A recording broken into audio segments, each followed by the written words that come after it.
On December 19th of 2005, me and two other guys took off in a Humvee at night.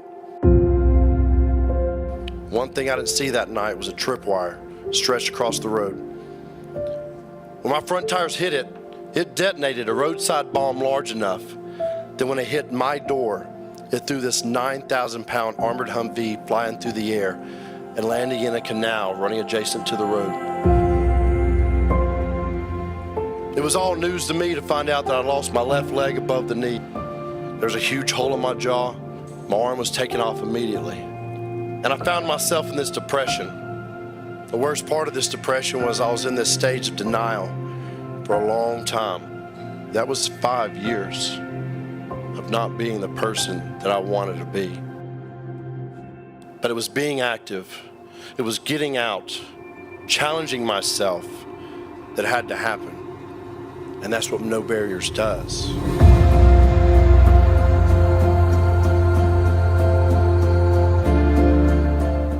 No Barriers is a growing organization, and for us here in the Carolinas, there are a lot of veterans that have been touched by various losses and post-traumatic stress, and not just veterans, but individuals as a whole. And they help individuals that have these kind of obstacles to overcome them, and then it leaves the rest of us realizing that there's nothing we can't overcome.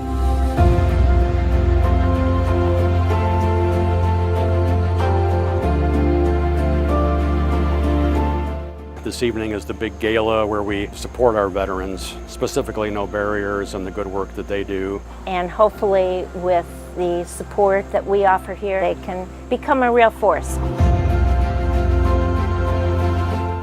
The whole idea of helping individuals one person at a time, I think, is very powerful, and they're looking to each individual to find within him or herself the strength to move on.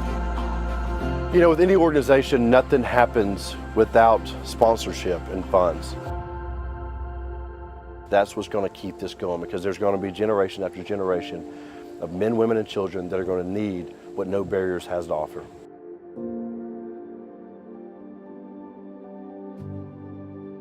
Well, I was serving in Afghanistan as Command Sergeant Major, and we started taking mortar fire. A round landed about 10 feet from where I was standing. It actually picked me up and threw me about 30 feet and slammed me into a concrete bunker.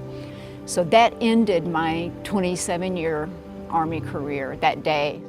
So a friend of mine knew I was having a hard time with this transition, this new life, if you will, and he called me and said, "Hey, I just went on this great hike with this organization called No Barriers, and this might be good for you."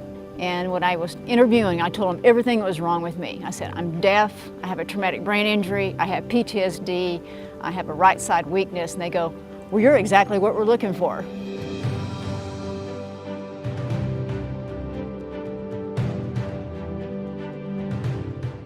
We're here to raise money for No Barriers. I quickly learned that they're an organization that walks their talk. You know, they're people of commitment and character and great compassion. And so I see that, and it draws me into that group, because that's the kind of person I want to be. We started No Barriers based on this belief that people need transformative moments that remind them of their core purpose and remind them that despite the barriers in their way, they can get through them. This basically takes people from all walks of life and abilities and empowers them to overcome obstacles, kind of fight through adversity, most important, kind of give back to the world. One of our elements, we talk about a rope team. It's a concept taken from the mountains, because you're actually roped together with the people around you when you're climbing. And we're saying, look, we are all part of the same rope team. And we've got to unite and come together, because the similarities that we have are way more powerful and profound than the differences that we have. What's in you is stronger than what's out there. And by changing my life through No Barriers, through contributions, through donorship, through sponsorships, the ripple effect is now I'm not a statistic. I'm now able to have a relationship with my family, my daughter, my husband, and now I'm able to give back.